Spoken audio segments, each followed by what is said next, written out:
Good afternoon for those of you in Europe, and good morning for those of you in the United States. My name is Eric Jones, and I'm director of the Robert Schuman Center of Advanced Studies here at the European University Institute. This is an event that we're organizing in cooperation with the Conference Group on Italian Politics and Society of the American Political Science Association and with the Società Italiana di Scienza Politica, the Italian Society for Political Science here in Italy. It's part of an effort that we have at the European University Institute and the Robert Schuman Center to try to spread more information about what's going on in Italy, both in its domestic politics and its relations with the outside world, to engage more closely with Italian politics and the study of Italian politics and society, and to promote that study among the wider community of scholars who engage with us on a routine basis on a whole host of other issues as well. This afternoon in Europe, this morning in the United States, we're pleased to be joined by a terrific group of scholars, headlined by our own colleague and Marie Curie Fellow, Maria Giulia Amadio Vicere, on the impact of the war in Ukraine on Italy. I'll hand over to Maria Giulia in order to open the event and introduce our speakers. I just want to thank you all for participating and to invite you to come back regularly to our events page in order to look for other opportunities to engage with us. It's terrific to have you all here and to focus on this important subject.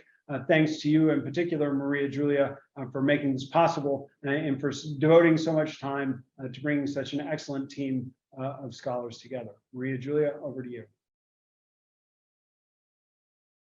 Many thanks, Eric, for your welcome remarks and kind words. I'm delighted to have the opportunity to chair this webinar. The webinar aims at discussing Italy's response to the Russian invasion of Ukraine, and the case of Italy is a particularly interesting one to analyze.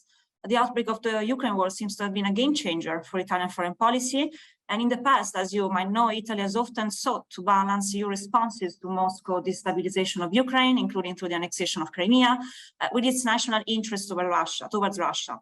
Nonetheless, what we witnessed over the past 6 months is a firm stance towards Russian invasion of Ukraine on behalf of the Draghi government. And in particular, in addition, I would say, to reaffirming the transatlantic bond, the Italian government has been a promoter of EU sanctions and of granting Ukraine official status as an EU candidate. So against this backdrop, the seminar will examine the internal and the external dimension of Italy's position on the Ukraine war. We have 3 speakers here with us who kindly accepted to provide us with their insights on these 2 dimensions. We will start with the internal dimension. Lorenzo De Sio from Luis University will discuss developments within the Italian public opinion. Then we will have Serena Giusti from the Sant'Anna School of Advanced Studies, who will discuss the response of the Italian diplomacy. And as for the second dimension, the external dimension, we will have Marco Giuli from the Brussels School of Governance, who will discuss energy security. And last but not least, Michela Ceccorulli from the University of Bologna, who will talk about the migration and refugee dimension. So without further ado, I would like to give the floor to our speakers, who will have between 10 and 12 minutes to give us their presentations. After the presentation, we will open the floor for questions and comments, which should be posted in the devoted chat, the Q&A chat that you should be able to see on the bottom of the screen. Lorenzo, I would leave the floor to you, please. Okay, many thanks, Maria Giulia. Looking forward to this enjoyable discussion.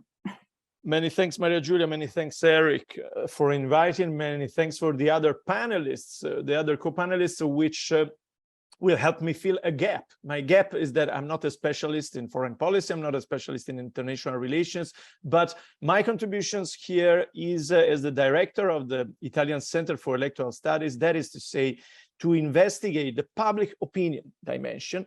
And most importantly, Maria Giulia, can you see my shared slides? Is that working correctly? Yes. Okay, many thanks. But the state of public opinion concerning Italy's involvement in the war effort, and at the same time, in the final part of my presentation, I will offer some insights about implications for party competition. Now, my contribution is of presenting mostly data and relatively simple interpretations. I leave to other panelists to discuss the implications in terms of how these positions are aggregated to build the Italian position on this issue. And the implications on party competition, I will discuss from the point of view of a specific contribution I have proposed, which is issue yield theory. That is to say, how parties exploit specific issues in terms of their electoral potential. And we will see whether and how the Ukraine war might provide or not some electoral potential for the next coming election, which is due in less than 1 year from now. Now, I will start my presentation with some information about the long-term context. I mean, to put it quite simply, the long-term context is about the fact that Italy has consistently shown through the years what some scholars call some level of anti-Americanism. I think it's a bit exaggerated, but at the same time, to some extent, a sort of balanced position, a position which is not totally and fully committed to the Western camp. Just to show you some data, this is long-term data, some polls there I am acknowledging at the bottom of the figure, starting in 1992. What you see here is that overall, you have 2/3 of the surveyed sample throughout the years, 2/3 that express a commitment, a loyalty to NATO, although they almost split half and half, and later with a predominant majority of respondents who expressed that they would like more power for European countries in the context of NATO. This is especially in most recent years. At the same time, there is part of respondents ranging between 20 and 30% that expresses positions that are more neutral. That is to say, even security options that would include withdrawing from NATO to create a European independent defense force, or even withdraw to become a neutral country. So you see that there's roughly 20–30% of respondents on these attitudes, while the rest, the majority of the population, on loyalty to NATO, but with an emphasis on more decision power for European countries. Now, this is partly reflected also in feelings towards countries before the war. I limited to data before the war to assess what was the conditions before the intervention. Now, what you see here is that what is a bit striking is that on average, European countries, feelings towards European countries, you know, the neutral point, the midpoint is at 5. So there are slightly positive feelings towards Germany, UK, and France, although they were lower, significantly lower at the beginning of the COVID crisis, as tensions on solidarity to Italy, but they later recovered. I cannot show you the data, but they later recovered. But what is striking here is that you find marks around 5.8, 5.5 for the United States, and quite similar scores for Russia, which to some extent reflect not an equally distant, there's a slight advantage for the United States, but not an important distance from Russia before the war.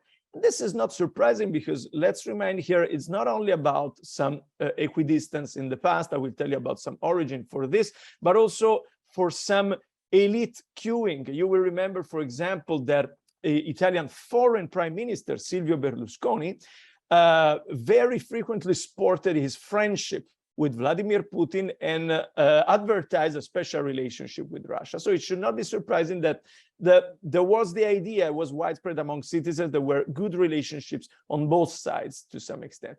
This is reflected in feelings towards country leaders. You see, for example, that before the war, Joe Biden received marks very similar as Vladimir Putin before the war intervention. So this is the background context, clearly pro-NATO majority, but demanding more EU relevance. Feelings towards Russia not particularly negative. This not clear side taking, I wouldn't say not clear side taking, there is a clear pro-NATO majority, but there is a legacy, for example, of the peace movement, which was both related to the post-Euro-communist left, the legacy of the Communist Party, the importance of the Catholic Church for the peace movement, and the elite cues that I mentioned in the past, but also more recently, not only Berlusconi, but also Salvini exhibited clear connections with Russia, and this partly explained why there was this evolution. In terms of the effects of the war, I'm not going to show you data about this historical series, but there have not been major changes, except, of course, for feeling towards Russia, which have dropped significantly in the range of 3 points. Now I'm coming to the core of my presentation, that is to say attitudes towards the war based on recent polls. These are polls I took from Ipsos data. These are very recent. They are from past week. I apologize if some headings are in Italian, the question headings are in Italian, but I will comment very quickly on this. First of all, in general, there is a high percentage of people that are worried by the war. Although there's been some fatigue in this regard, so they are dropping through the months. They started at 86% at half March, and they are now slightly lower than 80%. But the most important slide that I want to show you is the next one. That is to say, is the one about the perceived causes of the war. That is to say, responsibilities for the war, because this slide, in my view, explains very clearly all the subsequent slides. This is essentially about responsibilities, and the modal majority, 42%, is that Russia only looked for an excuse and had no justification for invading Ukraine. So it's a clearly pro-Ukraine stance in terms of responsibilities. But at the same time, there is a 32% of respondents that is split between a hardcore 6% that claims that the NATO threat justifies the Russian invasion of Ukraine, and a 26% that claims that NATO threatens Russia, but this is no justification for the invasion.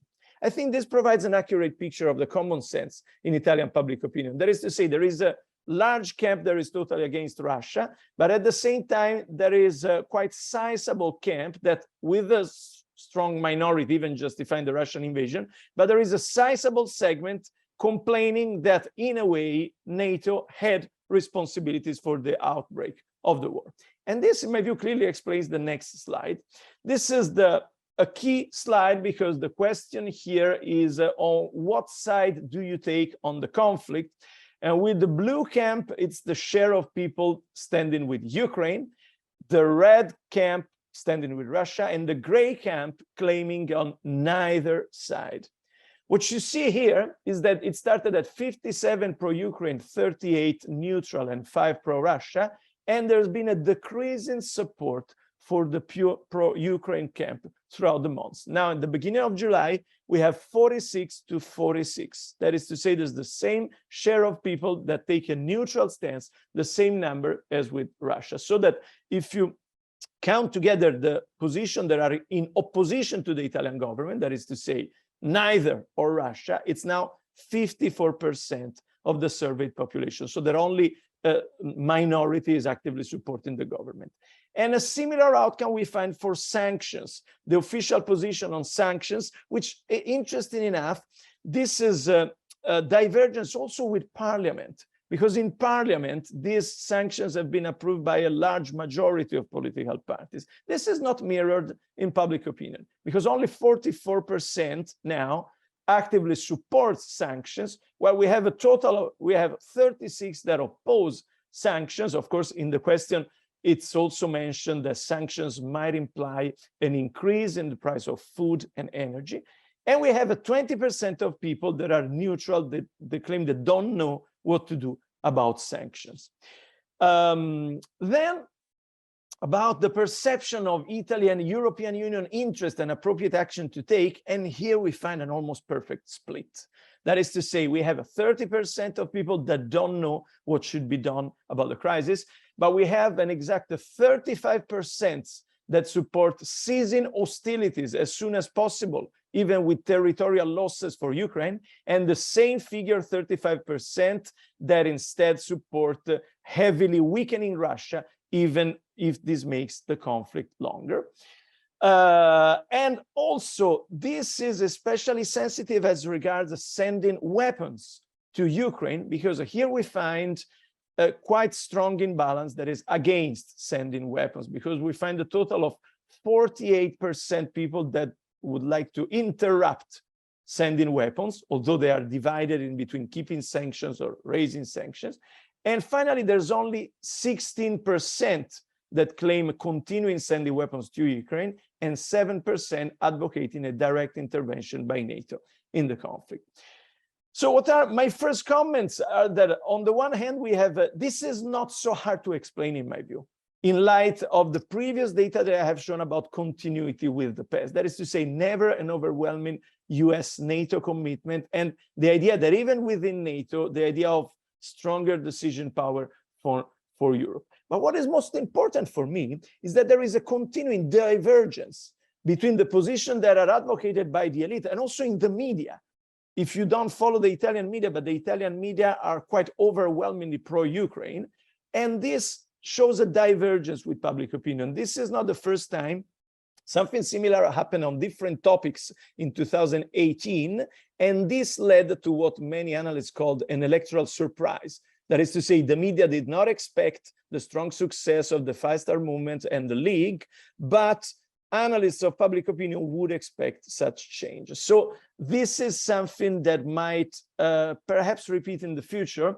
And there's an interesting, the last data slide that I'm going to show you is about the perception of the media by respondents. And this is quite clear. There is the mode is of 39 of the surveyed sample that claims that the media are too unbalanced in favor of Ukraine and Zelensky, while 26 claims that the media are neutral and objective, and only 6% claims that the media are too unbalanced in favor of Russia. And finally, towards supporting what some of the Italian media are doing, that is to say, giving voice to Russia officials to present the position of Russia, there's a 45% that support this possibility for Russian officials, while 27% oppose this possibility.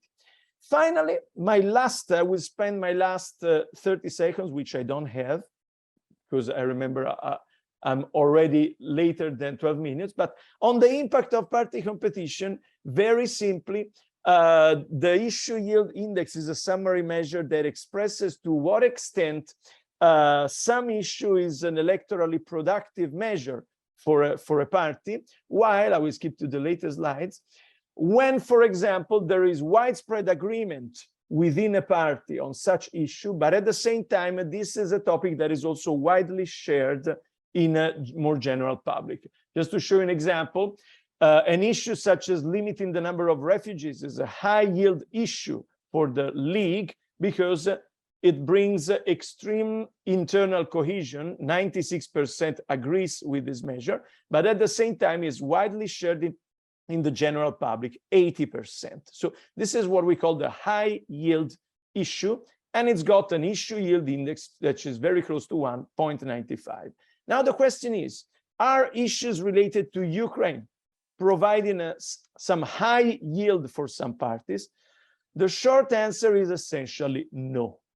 Because what we see here is that, for example, taking the side of Ukraine might provide a high yield in the next campaign for the PD, because the general agreement supporting Ukraine is 49%, the PD electorate has a 74%. This leads to some quite high yield, 0.67. But for the other parties, taking, for example, the sides of Russia, does not appear an electorally productive position. So very shortly, my expectation is that stances, pro-Russia stances, currently do not exhibit a strong electoral potential for any of the political parties. Only a pro-Ukraine position for the PD has that potential. As a result, as things currently stand, my expectation is that we should not expect this issue to be heavily politicized in the next electoral campaign, nor we could expect it to have a major weight. But of course, this is for now. We cannot know in 6 months, especially after the fall, after a major impact of sanctions, and we will have to wait what happens in the Italian political scenario. Thank you. Lorenzo, these are very interesting results, data, I think. Also, some of them are very counterintuitive, I believe, especially the issue salience of the Ukrainian war. And I wonder also whether this war has provided a further blow to the representative democracy, to the status of the representative democracy in Western Europe and in the Western world more in general. Having said that, I think the overall, I mean, the fil rouge overall of your presentation was that there is a polarization, if you want, within the public opinion, the Italian public opinion, and I also think that it would be more than one dividing line, especially with regards to the provision of weapons to Ukraine. And I think it would be interesting to see and to listen to Serena Giusti's contribution about the Italian diplomatic response, especially against the backdrop of this polarization. Serena, the floor is yours. Okay, Thank thank you you again, very Lorenzo. much. Thank you, Julia, for organizing. Thank you, Eric, for the invitation. And also thank you to Lorenzo for having provided the background for my, my speech. And also it's very nice to be here, even if virtually in a place where I did my PhD. So it's a being home a little bit, even if I'm in my home.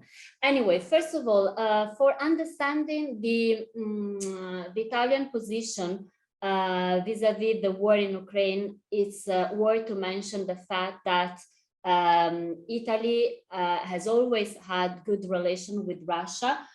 This is due to many political and historical reasons, but also to the fact that Italy is strongly dependent on energy from Russia, and also trade between Italy and Russia is very relevant also within the European Union.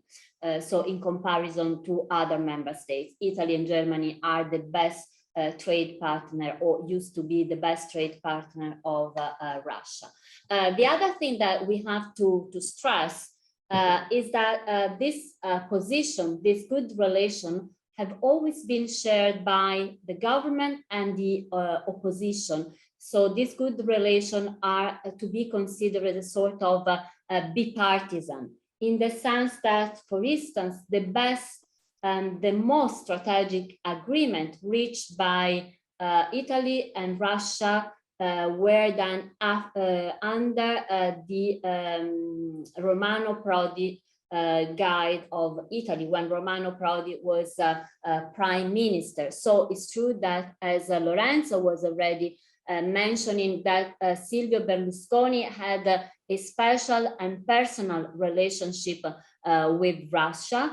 But anyway, all the political spectrum has always had good relation with Russia, and with Silvio Berlusconi, I would say the relation further cemented, especially because of the personal relation. But we can also mention the leader of the League, what used to be the Northern League, Salvini, has tried to build up good relation with Russia, probably following the right French example, to have some financial support for his party.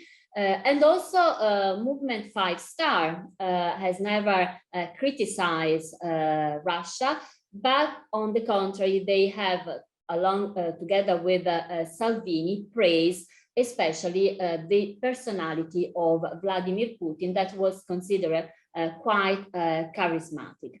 For all this reason, from a Russia perspective as well, Italy has always been considered a quite reliable ally within the European Union. There are some maps published in the Russia press where all the member states are classified according to who is benevolent, who is less, and who is hostile. And obviously Italy is among those countries which are considered very, very friendly to Russia, while on the contrary, Poland, Sweden, and UK are those countries considered as hostile to Russia as well. There was a certain point when the relationship between the two countries were defined in Italy and in Russia as strategic relation. And that means that there were a relationship encompassing many aspects. So strategic aspect of cooperation, trade, economic, research, but also this strategic partnership included cooperation among civil society. So there was also an attempt to make in contact all people in Russia and in Italy. So there was a sort of strategic vision behind this, this relationship. Despite this good relation, Italy anyway has followed the European Union position. So it has not tried to have a bilateral attitude, especially in critical moments, as in 2014 when Russia annexed Crimea and then started to occupy in a hybrid way the area of the Donbass. So Italy aligned with the decision of the European Union, and even if later on, when Matteo Renzi was prime minister, was trying to review the sanction regime. But anyway, Italy fully aligned with the European Union. There is an event that is that has been very much reported in the Italian press also recently. That is symptomatic of the good relation also under the Prime Minister Conte from Five Star Movement, and that was when Italy was hit very hard by the pandemic, and Prime Minister Conte called directly Vladimir Putin to ask for support, especially for having some medical devices, and that started the so-called Operation for Russia with Love. This operation created a lot of concern in the US because actually it was carried out by military forces, and we have a military presence in Italy. So it's worth to stress that Italy is a member of NATO, and the regime of sanction was in place when the Russian came to Italy. So this was really a quite debatable and controversial issue that came up again during the Ukrainian war. So let's say that Italy was quite surprised by Russia action, and probably Russia attack to Ukraine. And likewise, Russia was probably surprised by the reaction of Italy, because, as I said, even Italy aligned immediately with the decision of the European Union. But as Lorenzo was already stressing, there is a division within Italy. We have the government, and we have especially the prime minister that is very, let's say, active in the European Union, and also he was very important in strengthening relation with the US during the crisis. Then we have a public opinion that has different position, and the support for Ukraine is declining, but above all is very critical regarding the US. So this is a sort of reinforcing of an anti-Americanism that is present for various reasons in Italy. We had approved in 2003 when the US decided to invade Iraq, and since then it has always stayed there, and it has reinforced during this war. Then we have mass media, but also we have some intellectual elite, which is quite split, because even in academia, there are some people who are supporting the position of Italy, but some other are quite critical, and they sometimes seems more aligned with Russia. And this has been reported very widely by the press. All these elements can actually weaken the diplomatic position of Italy, also because we have a very peculiar government at the moment that is gathering a lot of forces, and the real fork of the government is the prime minister. But then it's very difficult to keep all these positions all together.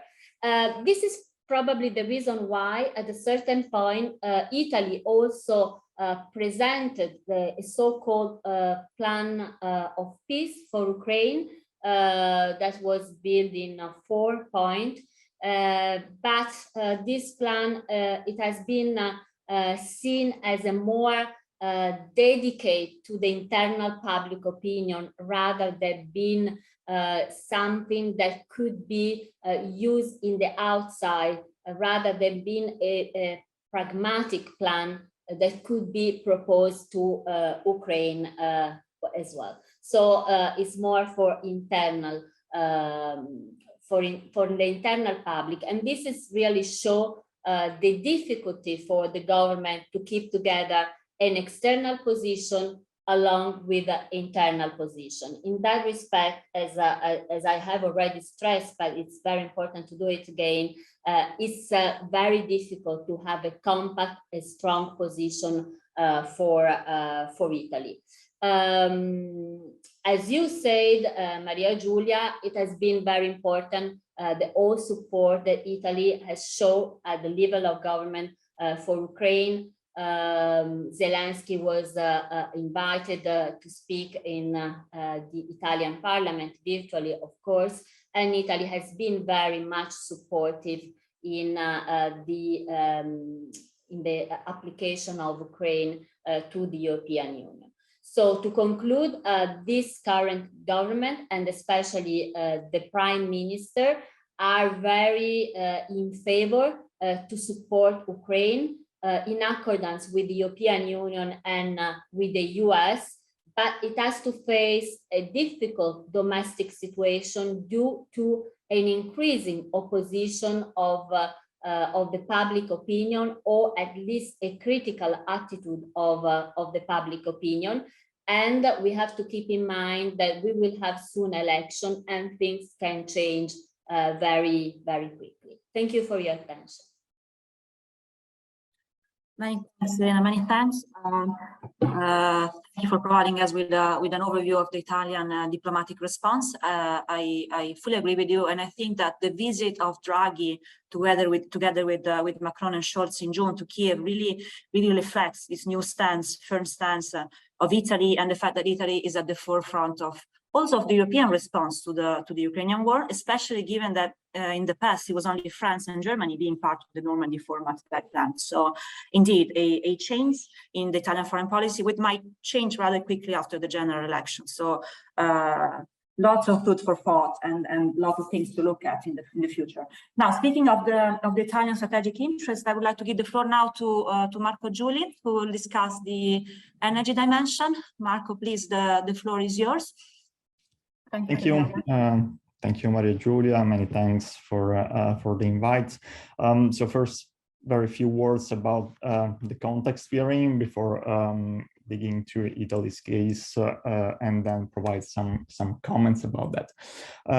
First, the energy security predicament is deteriorating across Europe over the last months. The supplies from Russia have been seriously going down.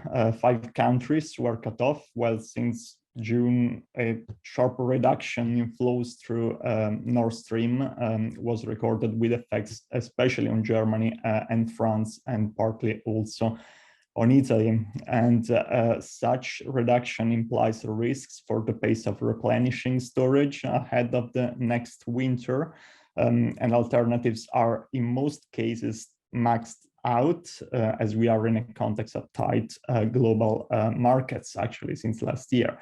So this means that there are risks of rationing and production shutdowns for the near future, and this risk is growing in significance. What has been Italy's energy response to such situation?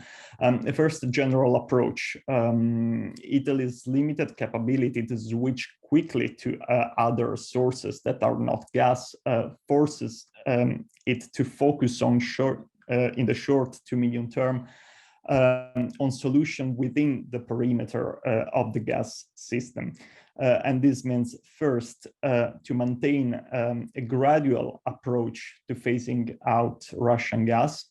In particular, Italy did not adopt a confrontational attitude towards Russia's request for a new gas payment scheme, in contrast to several EU countries who refused to comply and got their supplies cut in response. And second, most of the focus is on gas flows diversification. So in the short term, so far, Italy made use of its infrastructural redundancies to diversify supply. This mostly took place by way of additional liquefied natural gas imports. And as a result, Russia accounts now for about 20% of Italian gas imports, as opposed to 40% in the past. And this reduction in flows so far did not compromise Italy's ability to replenish storage. Currently, the level is about 60%. And to cope with high costs, Italy adopted measures of support for consumers, quite expensive, worth 40 billion euro since the price spikes of last year. Still in the short term, the coal fleet will be left in operation in contrast to the planned phase out, but this is not a very large capacity. And finally, Italy, to cope with the high costs, is the main promoter of a cap on EU imports of gas, although the details of such proposal are scant so far. Europeans agreed to reassess and discuss this in October. For the medium term, Italy is making use of a dense diplomatic corporate network in Africa to raise in the coming years alternative imports via both pipeline and liquefied natural gas, pending the rapid expansion of Italy's regasification capacity. 5 billion cubic meters of additional capacities should be available by 2023 and other 5 by 2024. And seemingly, while the EU plans are for alternative gas to deliver about 1/3 of the adjustment of the phase out of Russian gas, I think that Italy's strategy so far seems to go for covering about 2/3 of these supplies with alternative gas supplies, also considering additions coming from national production. And these 2/3 may go even up to 100% if we consider the expansion of the Trans-Adriatic pipeline, possibly in the coming years, and even above 100% in case of the construction of the East Med pipelines. But still, these additions remain quite hypothetical at the moment. So all in all, it's quite clear that Italy's plans mostly rely on gas flows diversification. So some comments about that. I think that this is first a mid-term plan based on the assumption that the gas divorce from Russia will be settled in our terms. However, this looks less and less likely. And it's quite concerning the level of dismissal of short-term risk in Italy compared to other European countries such as Germany and France, especially in light of certain nation-specific weaknesses. The first weakness is the over-reliance of Italy's energy system on gas in general. This is about 40% of primary energy consumption against 23-24% in Germany, Spain, or in the EU average, and about 15-16% in France. And of major concern is Italy's over-reliance on gas as for power generation and the limited options for switching to other fuels in this specific sector. And this is made worse by certain conjunctural factors. The droughts, which has limited severely the hydropower output. So we are now 30 to 40% less year on year. And this is also impacting the nuclear output in France, which has an impact because Italy also imports electricity from there. Then the third weakness is that, we do not depend on the flows from Nord Stream, which are impacted right now, but we depend a lot on the route through Ukraine. And this is a conflict zone. And of course, anything can happen depending on war operation. And in light of this, there is a generalized lack of discussion in Italy on demand reduction. Besides the famous air conditioning or peace comment by Draghi, we have seen very little in the public debate in contrast to other countries. Second comment is about the domestic political level. I think that the question here is whether a major gas crisis engineered or instrumentalized by Russia may impact Italian politics in the coming months, especially considering that this will be the months of the electoral campaign. I do not see really the risk of Italy breaking Western unity, switching sides as a result of that. I think that the major disruption will make even clearer to Italians what the risks of dealing with Russian energy are. But I think that such an event might trigger certain protectionist tendencies in Italy. For instance, calls for rejecting European response, for instance, banning exports of gas from Italy or help to other European countries, or like compromising the, let's say, spirit and rules of intra-EU solidarity. But this question is correlated to the level of resilience of our society to energy duress, which is quite untested.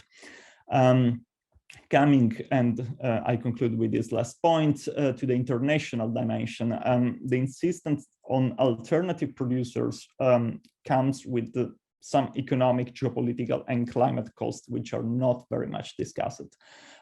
First, we are not using this crisis, as I said before, to accelerate the phase down of gas demand. We are just trying to replace Russian gas with other gas. And maintaining this dependence in the coming year means maintaining a dependence on a very volatile market, which is likely to remain volatile for the foreseeable future. And this is going to have some impact on the country's external competitiveness. Second, we need to consider the risks associated with increased dependence on alternative suppliers and appreciate the extent to which such dependence may constrain Italy's foreign policy options. The Minister Cingolani said that this isn't supposed to be a problem because other suppliers are small countries and we can easily influence or control them. I am a bit skeptical about that because asymmetry in energy relation can't just be objectively assessed on the basis of relative economic sides. This is a very static and deterministic understanding of asymmetry based on purely material flows. But it's quite clear that in a current predicament, producers and their elites are very much in a position to extract economic and political advantages. So the question is, to what extent this is going to affect our option, for instance, towards Algeria, Qatar, Turkey, Egypt.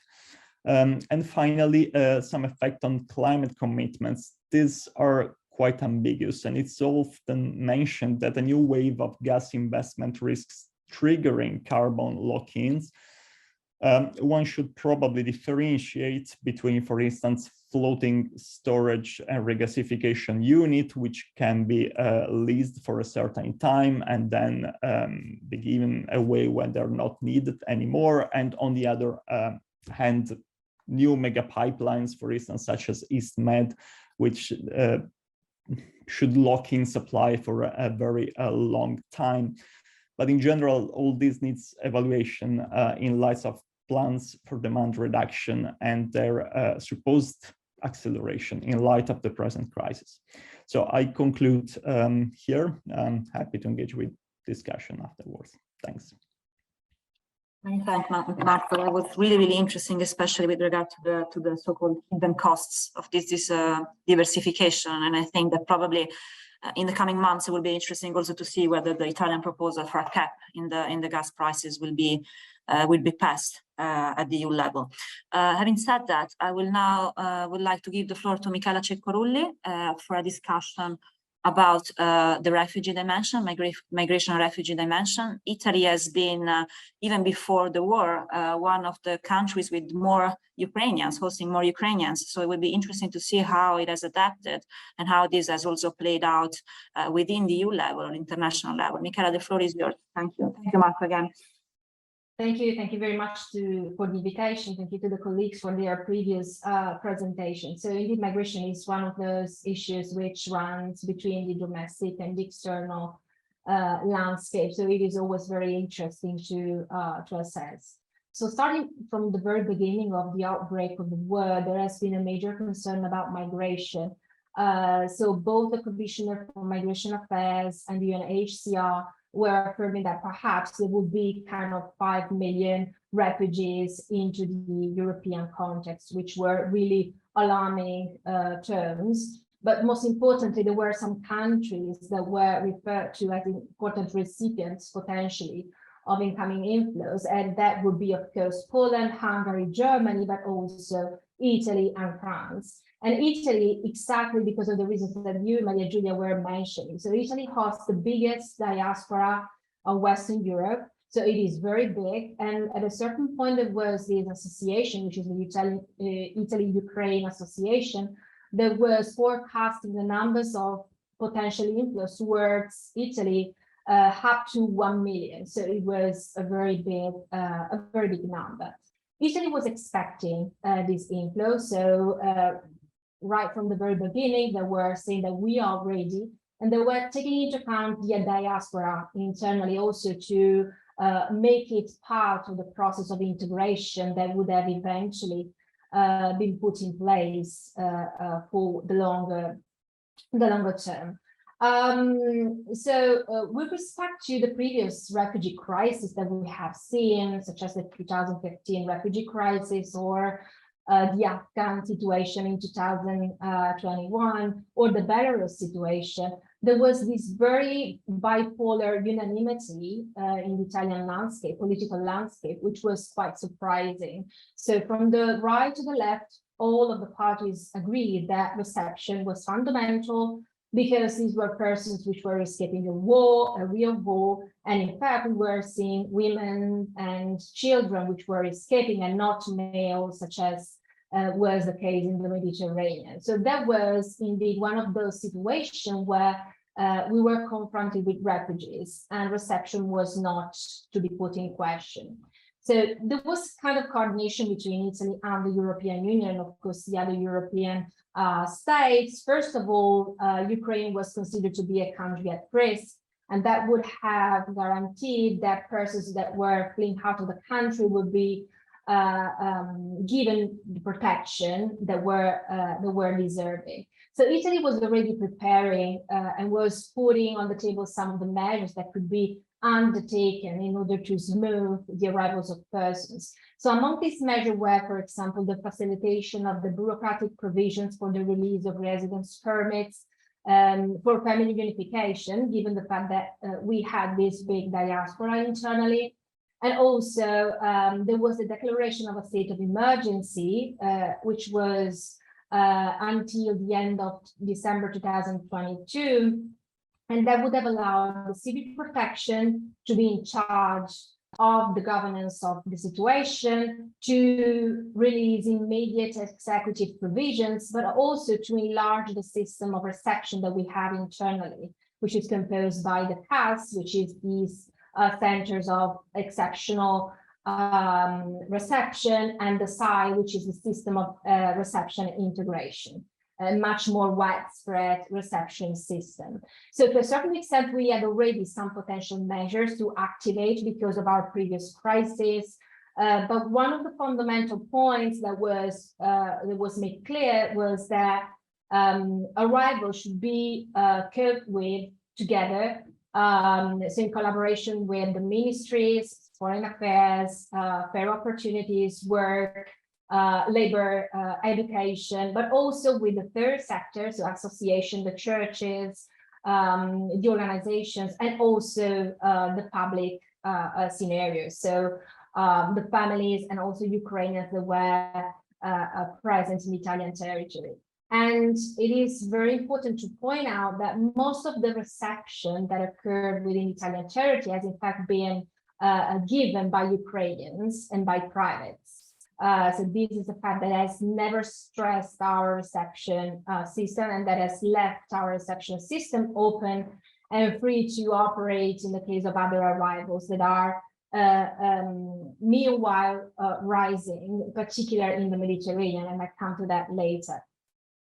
So at the European Union table, Italy was hoping that this kind of crisis could unleash some potential pressure on the European Union to provide a bold move, to provide a bold answer, to provide a kind of united front, and also to put in place a kind of solidarity mechanism, not only with Ukrainians, which was quite assessed, but also among the member states. So indeed, Italy wanted to stress the case that if we have to cope with potential crisis, we have to do that together, not only in this situation, but also in other situations, such as those, for example, which are occurring in the Mediterranean and that will eventually arrive and put some distress on Italy and on the European Union at large. As we all know, on the 1st of March, there was the adoption of the Temporary Protection Directive, which was a first in the history of migration and asylum in the European Union. We know that this directive has been created in 2001, so it is quite old, and in fact, it was planned to be eliminated with the new Pact on Migration and Asylum, and yet it was very useful this time because it could provide for an automatic protection for all the persons, all the Ukrainians that were escaping their territory. So that was very important because it was alleviating the pressure on the asylum system of the states. It was giving a kind of regular status to the Ukrainians living. And it was, of course, applauded and indeed considered to be a very innovative and a way forward, a step forward in the migration and asylum field.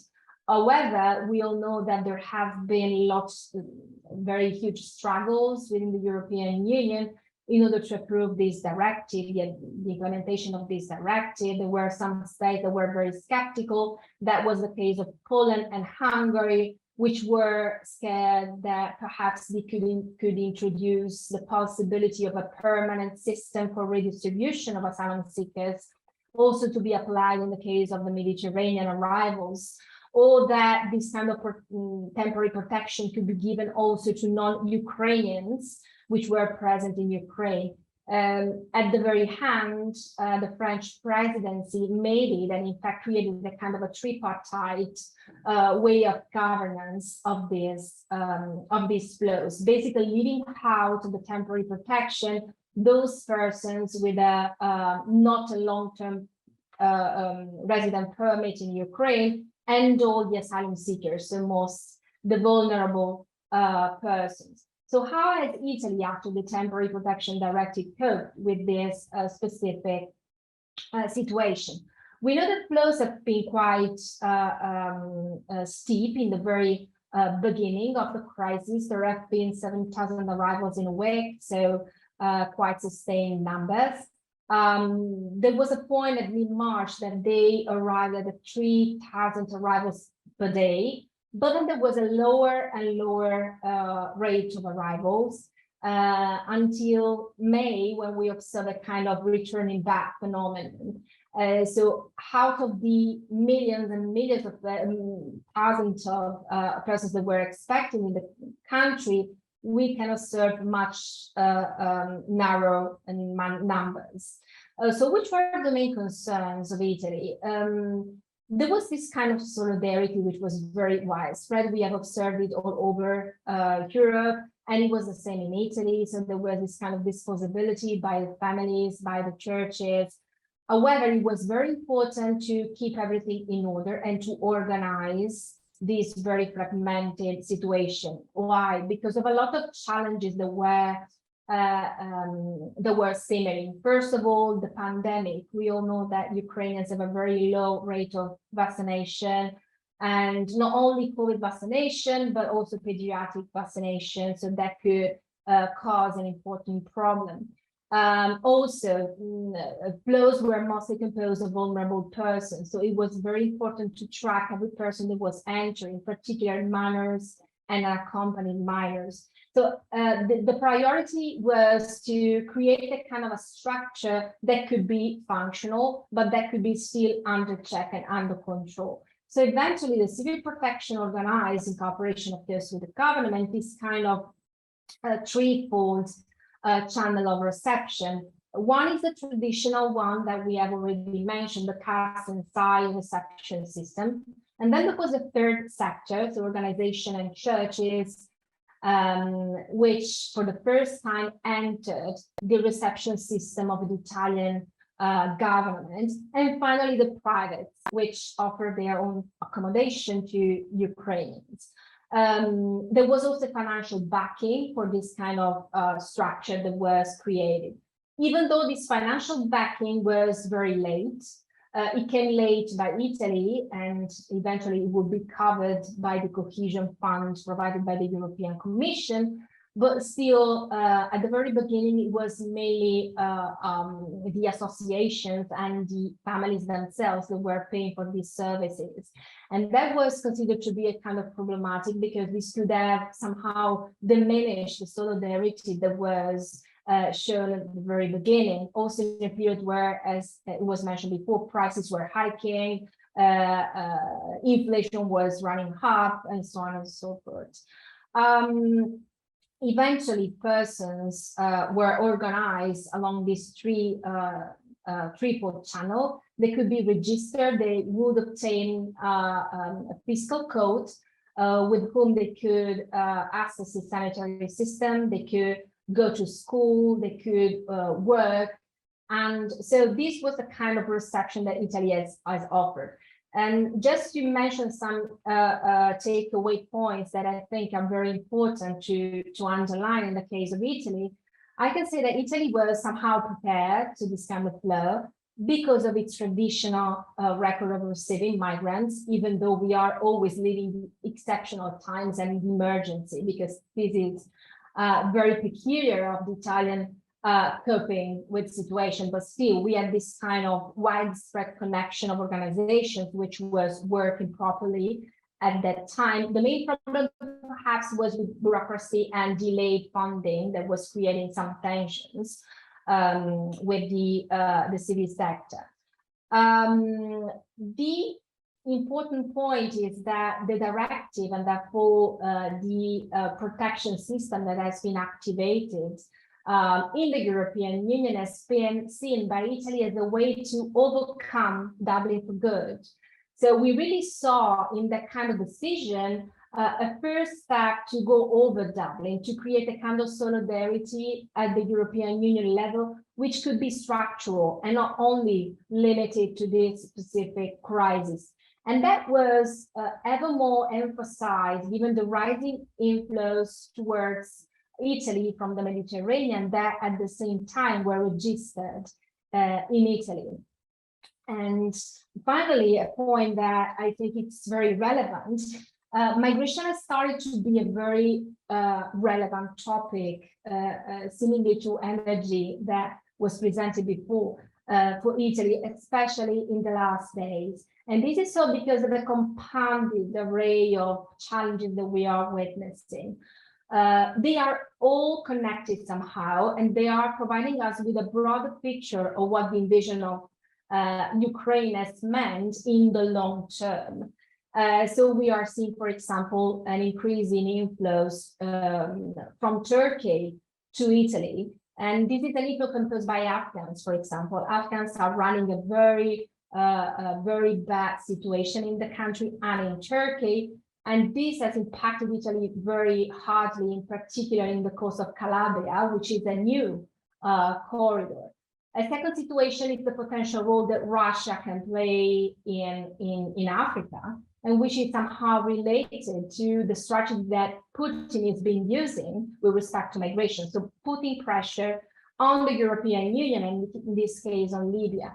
So we have our intelligence say that there are moved by Russian militia, which are trying to load boats and send them into Italy, given their groundholds in Africa, in the Northern African region, but also in the Sahel region. And finally, there are important influx of persons which are flying away from very bad climate situations and very difficult economic situation produced specifically by the effects of the Russian invasion. So high prices for food, inflation, the lack of prices. So all the of goods. So all these elements are matching together and they are contributing to increase inflows towards Italy and eventually toward the European Union. And this is so and so important for Italy that of late we are seeing a very active diplomatic activity by Premier Draghi, emphasizing the need to solve the grain crisis. And this is specifically because of this reason, because this would create dire situation for persons which are already very poor and that will try their way into the European Union eventually, if their situation is going to go worse and worse. Thank you. Many thanks, Michela. Many thanks. Again, lots of challenges, maybe a relative positive tone, given the solidarity. But yeah, as you said, a lot of challenges ahead, a lot of challenges already here in Italy, particularly because of the bureaucratic constraints. So we'll see whether this might eventually lead to an institutional change in Europe. I mean, the activation of the directive with regard to the EU migration system and asylum system. Now, having said that, I already saw that there are some, so many thanks again to all the panelists. It's now the time to open the floor to our public for questions and comments. I already saw that there are some questions in the chat. May I remind you to post your questions in the Q&A dedicated there should be a button underneath the video. Having said that, I will now proceed by reading the ones that were already posted. So I have, first of all, Giancarlo Rizzi, who posted a question in Italian: quali potrebbero essere I rapporti dell'Italia con l'India nel prossimo ordine mondiale? Okay, so what might be the relationship of Italy with India in the future world order? I don't know how this very much this relates to the Ukrainian war, possibly in terms of gas, I assume. So I would probably direct this question to Marco, Giuli, but to anyone that would like to answer. And then a question from someone who is JLB207. It would be nice if you could introduce yourself when you ask the question so that we know who we are speaking to. But Lorenzo and Serena, should we analyze future political scenarios without adopting anymore the historical right-left political axis, but looking instead at geopolitical dimensions as West-East, unipolarism versus multipolarism, or the West versus Asia? And then the question is very long. Italian far right splitted, far left splitted, five-star movement splitted, and Lega is divided. Do we need to recognize and update our tools for political analysis on Italy? And then let me finish the questions in the chat. Marius Vegrizin asks Marco, what are the prospects of meeting Italy's energy needs with coal and nuclear energy in short, mid, and long-term perspectives? I would start with these questions, if that's fine with you, and then maybe we could go ahead with another round of questions, okay? Maybe we could start in reverse. No, maybe we could start again with Lorenzo, given that Michela is just done speaking. Lorenzo, please, the floor is yours. Okay, very quickly to Nicola Guerra, the question about updating our tools. Now, sure, to some extent, because of course, but we have to remember that left-right is not something objective. It's essentially, it's a simplifying abstraction in a political space that is implicitly made by many issues, including geopolitical issues. So, but the question is that left-right works because the packaging of all these issues in terms of position essentially aligns on a left-right axis with changing meanings through time, of course. And I'll tell you that, for example, the five-star movement in a way broke this scheme in 2013 and 2018, but through time, voters of the Five Star Movement have been splitting, have been reattracted by this dimension. And what has happened that is the shrinking of the Five Star Movement in terms of public opinion has led to an increase towards the League. That is to say, people that voted for the Five Star Movement but had the right-wing opinions had been moving towards Salvini. And what is now left is essentially left-wing Five Star Movement voters. So this left-right scheme is alive, but this doesn't mean that occasionally new issues might break the scheme. That was the case with COVID at the very beginning, and it might be the case with the war here. However, what is important for me to highlight here, because you mentioned the splinters that have been happening among parties. Now, there's a difference. There's a strong difference between the elite level and the citizen level. At the elite level, these questions are really extremely sensitive because there are parliamentary votes at stake. So there are formidable pressures towards members of parliament to take specific stances, especially on such sensitive topics, on sending weapons to Ukraine. So Di Maio has been working actively in the latest years to construct himself a profile of a respectable actor in foreign policy. And of course, when his party adopted this much more lukewarm stance towards Ukraine, he had to take a stance to demonstrate his loyalty to that camp. And this splinter is, to me, entirely elite-driven. If you look at the electoral outcomes from the first polls, the electoral impact of this splinter has been essentially null. That is to say, the Five Star Movement was ranging in between 12 and 15%, according to the polls, and it's still ranging among 12 to 15%. Now, Di Maio's small party is credited of 2-3 points, but so far, that doesn't seem to me much relevant at the citizen level, because in a way, the issue is much less relevant at the citizen level. I anticipated that citizens, of course, are worried about the war, but they're worried about the consequences of the war. Consequences in terms of gas prices, you can see at any gas station. It's amazing. Consequences in terms of price of gas for heating. These are extremely clear. That's a major source of worry, but this is not necessarily polarizing. It's not necessarily associated to different positions on this. And also, Maria Giulia mentioned that there could be polarization. So far, we are not seeing this. We're seeing different positions. But for example, the most majoritarian position is of being neutral between the two camps and going towards some quick peace. So not taking a position. It's not like in the old days of the Cold War, where you really had polarized camps. Also, in the times where foreign policy mattered for Italian politics, I'm talking about the 70s, the 80s, but at the time you had compulsory military draft. My generation, I still had to do my compulsory military visit. And you had the Euro missiles that got installed in several places, and you had the peace movement that was against that. It was salient.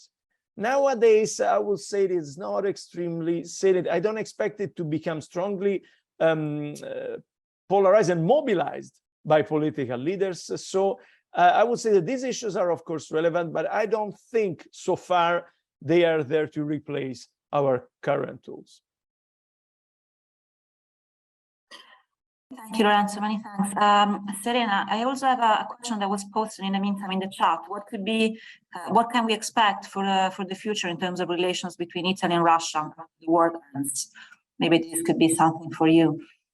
Thank you, Lorenzo. Thank you very much. Okay, thank you very much. If I can add something to what Lorenzo just said, I agree with him. It's not about polarization. It's about some division in public opinion. But I mean, the situation is very complex, because even if we look at the position of Italy towards Russia, we know that there are different reasons why some stakeholders have a certain position. So being, let's say, or having been pro-Russia is for very, very different reasons, because as I said, at the end, all the political parties were quite benevolent towards Russia. And at the same time, when we say the public opinion may be quite against also providing military military arms to Ukraine, but this is for very, very different reasons. So we have the extreme left, but also we have the Catholic part of the Catholic electorate that is probably also voting for Partito Democratico. And so, I mean, behind a certain position, there is a complexity. And I think we have the task to look at that complexity. There were some also questions regarding the world order. My question is, what kind of world order? First of all, we should try to define what is right now world order. Obviously, we have different poles of power, which are defined on the basis of a different mix of resources, but also we have within the international system different kind of order. We have the survival of the so-called liberal order. For a while, Russia, even if not being a full democracy, was part of that order. Now, probably we are assisting to formation of various order which are regulated by different rules, different values, but also I'm quite skeptical to divide between democracy and non-democracy, because we have an example like Turkey that at the moment cannot be considered a full democracy, but still is part of the West, is a member of NATO and also accepted to go on with the application of Sweden and Finland to NATO. And we know why. I mean, it was very pragmatic and practical. So even this classification, democracy and democratic and non-democratic country in terms of international relation, I think is not the right one.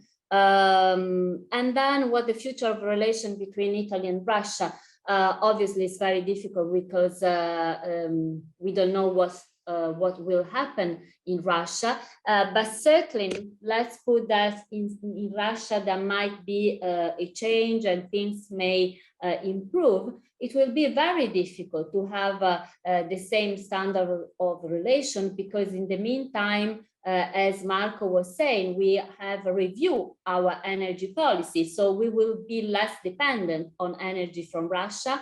And trade flow also, they have changed because of sanction. And once they change, you don't go back to the previous situation in a short lapse of time, or probably you will never go back. So it will be very, very difficult, but obviously there are some other resources of power. I think about culture, about education, about science and technology. And also I want to mention a very, very, in my view, very interesting and valuable project that existed between the European Union and Russia, that was this partnership of modernization that was launched in 2010.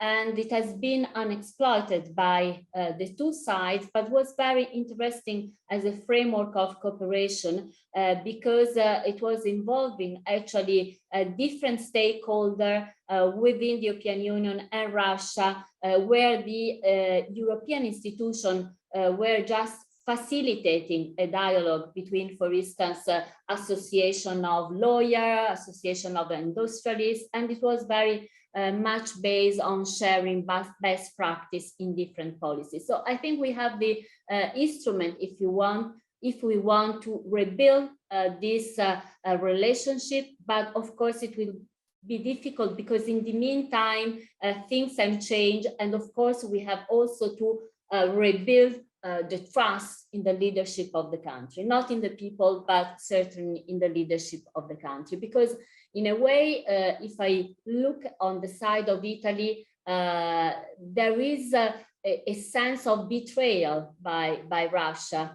especially because we had such a strong good relation. So this is something that will certainly take time. Many thanks, Serena. Thank you very much for answering to the questions. Marco, would you like to take the floor, please, to answer to your questions? Yes, thank you. Thank you for the questions. I'll start on the one on coal and nuclear. Well, coal is going to have a role in the short term because we are in an energy crisis and we're going to need literally anything. So the calendar of the coal phase out will be probably delayed. When it comes to nuclear, I do not see a role for nuclear in the context of the present crisis for a very simple reason that nuclear cannot be a short-term answer. It could be seen as part of the solution for reducing our emissions in the long term. But I'm not entirely sure that the mood in the country has really changed after 2 referendums with which Italians rejected nuclear. We see that some parties are positioning on this in favor of nuclear. The League, for instance, Salvini took some position. A very small party in the center also is profiling itself as very, very pro-nuclear, but I'm not entirely sure that the present crisis is any helping in shifting the general problems of public acceptability in the country. Besides all the other problems that nuclear brings about, cost overruns and time to be realized and so on. The other question I think was about India. Well, I'm not very well placed to comment on Italy-India's relation. I think if it goes to the energy side, I think that one aspect quite interesting of the present crisis that since we have a tight market for liquefied natural gas, and we are now trying to access all the possible non-Russian gas there is around in the market, we are basically outbidding developing countries to get all the possible gas that we need. And this is already creating very huge economic and political fallout, especially in South Asia. Not India so far, but certainly Pakistan. So I think that we should probably pay some attention in this big reconfiguration of the global energy flows, which is driven by our need to phase out our import of Russian gas. This is going to create a certain level of tensions with the developing world, and this is not sufficiently discussed, I think. Okay, many thanks, Marco. I now have a question for Michela, given that she didn't have direct questions on migration before. So Andrea Capati is asking, Poland and Hungary have traditionally been the EU member states most opposed to supranational integration in the migration field.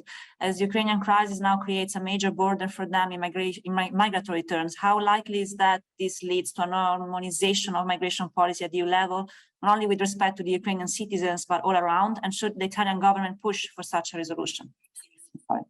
Okay, thank you for the question. Thank you, Maria Giulia. And it is very unlikely that there will be something more structural than what has been adopted in terms of migration, so the temporary protection directives. As I was mentioning before, Poland and Hungary were very skeptical at the very beginning to adopt this kind of provision. And the reason is that Ukrainian citizens are allowed in the territory of the European Union without any kind of permission requested, because they have a visa liberalization regime, so they could enter the European Union regularly if they have a biometric passport for 90 days. So eventually these countries were hoping that refugees will distribute automatically all over the European Union and will not want to stay just in the front line, so in Poland and Hungary. Eventually, as we know, there was a very strong diplomatic effort by the French presidency, and there was this approval of the directive, which, however, is an exceptional measure. As I was mentioning before, there was a very careful and diplomatic effort to make a distinction between different categories of migrants, meaning that those that are getting protection are just Ukrainian citizens and in some cases long-term residents, while for the other categories, it is up mostly to the member states to decide, and asylum seekers are left out of this system. So to a certain extent, that was positive for Poland and Hungary, because that would alleviate the pressure on their asylum system. So the system would provide for automatic recognition, so not an individual one, such as in the case of international protection, but an automatic one. So that would not put pressure on the specific asylum systems. But there was this kind of feeling that, as I was saying before, this kind of directive could create a precedent also with respect to the Mediterranean, which is something that, of course, Poland and Hungary do not want to occur. There have been some improvements of late.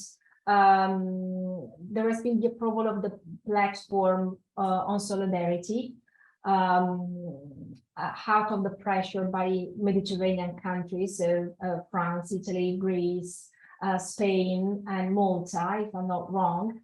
They have pushed up for a kind of redistribution mechanism along the line of the one that has been approved in Malta in 2019. So there would be a kind of redistribution system of asylum seekers arriving in Italy in the countries that would adhere to the declaration. But this again is a very voluntary process, so there is no compulsory way to oblige a member state to take in a quota of asylum seekers, and of course Poland and Hungary are out of this specific mechanism. On the second part of the question, would Italy press for this to occur, so to create a kind of situation that would enlarge and extend these kind of measures, also in the case of other crises? Of course, Italy is in the forefront to overcome the Dublin regulation and the Dublin system. And this again has been an occasion to underline that solidarity should be real, concrete, and in the long term in the European landscape.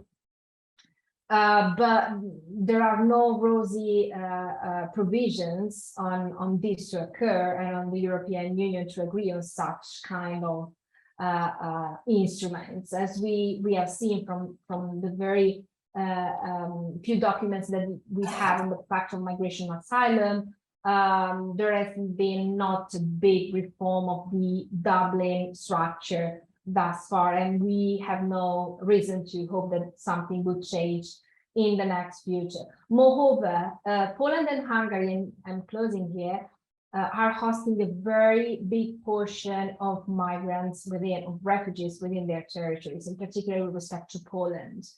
They could use this kind of very big amount of persons to ask the European Union to turn a blind eye on some democratic credential that they do not possess at the moment, and for which they have been denied part of the Next Generation Europe funds. So again, migration could really be a tool that is very flexible and that can be used by states to gain specific gains. Many thanks, Michela. I think we have time for maybe another question or two. I saw that there's already a quite elaborated question by Professor Isernia in the chat for Lorenzo. Lorenzo, would you like me to read it out loud? Or would you like to summarize it by answering? Okay. I have read the question. I invite everyone to read it in the Q&A because it's quite long. First of all, thanks to Pierangelo Isernia. Pierangelo is the leading expert of public opinion on foreign policy in Italy. So I'm really honored of receiving a question from you. Now, the first question is about the strange relationship that you have in Italy towards Russia. That is to say, the right is pro-Russia and the left is against that. Now, the reasons for that, my simple answer, for the left, I think it's a spurious relationship. That is to say, the reason why the left is might have that attitude is related to, well, the reason why in the left you have some sort of pro-Ukraine attitudes is related to the emergence of the civil rights issues and the fact that The left nowadays is changing. The legacy of Euro-communism, of pacifism, of the Catholic and the Euro-communist pacifist movement is waning, and what becomes more relevant in the end is about civil rights, is about Russia being repressive in that regard. But of course, this is not exhausting the phenomenon is more composite. In the data that I showed, it looks like there's not a strong correlation between political parties and opinions on the issue. It's not a very strong relationship, only for the PD, because the PD has politicized the issue. Now, for the right, you have a much more direct connection, which is elite queuing, which means that in the past, you have been having prominent leaders from the right, Berlusconi and Salvini, that sported strong relationships with Russia and exhibited their friendship with Russia. So that's my simple take on this question. Now, on the media, the perceived bias of the media, your question wording is a bit, is picking on these arguments, is to some extent mildly accusing citizens of being biased in this regard. Now, the thing is that the presence of a divergence between public opinion and elites and the media is not only on this issue. As I said previously, it started very strongly on anti-establishment parties. I mean, the increase and the explosion of the Feister movement was never seen by anyone. I have my personal take on this. I'm talking about an elite filter bubble. I think that most of you are familiar with filter bubbles and echo chambers. It's the idea that on the social media, citizens, they don't have much information. They always hear opinions of like-minded people. Now, the real problem to me is that this is not only happening at the level of lower citizens with lower cognitive abilities, but it's really happening at the elite level. Journalists are surrounded by like-minded opinions. Politicians are surrounded on the social media by like-minded opinions. In my personal contacts with politicians in Rome, I have realized how much many of them know nothing of the real opinions of their voters because they are surrounded by like-minded people in their circles. So my impression is that in the beginning of the war, we had, by the way, Pierangelo, you know it better than me, the first victim of war is truth. So what you could clearly see on the Italian media that everyone went in mobilization mode. And all the moderate opinions, the blurred opinions that are so common among citizens, I saw them disappear in a matter of 1 week. Some journalists even published lists of alleged pro-Putin opinion leaders, including quite moderate middle-aged writers such as Corrado Augias or Barbara Spinelli, the daughter of Altiero Spinelli, one of the founding fathers of the European Union. That's what I see as mobilization. I mean, the media was mobilized, the elites were mobilized, some of them went unconsciously into filter bubbles, but I think that this is at the citizen level, given that citizens follow much less this mobilization in the media, citizens were still stuck on their opinions, and that's the origin to me of the disconnection that there is in this regard. That's my take. Many thanks, Lorenzo. Thank you also to Professor Isarnia for his question. I think it's time to conclude for us. I mean, unless you would like to, the speakers would like to add anything, but I think we covered it all, or unless there are very urgent questions from the public. I saw there's something in the chat here. Thank you, Lorenzo. Okay, so I wish to thank you all for this very interesting and in-depth discussion, which covered different aspects of the Italian position on the Ukraine war. I enjoyed it personally very much, and I hope there will be other opportunities in the future for us to discuss these topics and to maybe assess what happened in the meantime, given that there were quite a lot of challenges that we highlighted in the near future, more or less near future, for Italy's position in international politics at the EU level and specifically on the Ukrainian case. Eric, I don't know whether you would like to say something maybe as well. Only to thank everyone for such a terrific discussion. I know our audience stuck with us from beginning to end, and you guys certainly gave them a good reason to do so. So thank you for coming out with us. Okay, so thank you again, and enjoy the rest of your day, and hope to see you again soon. Thank you especially to the panelists and to Eric for giving me the opportunity to organize this. Okay. Thank you. Many thanks to all of you. Many thanks. Thank you. See you soon. Soon.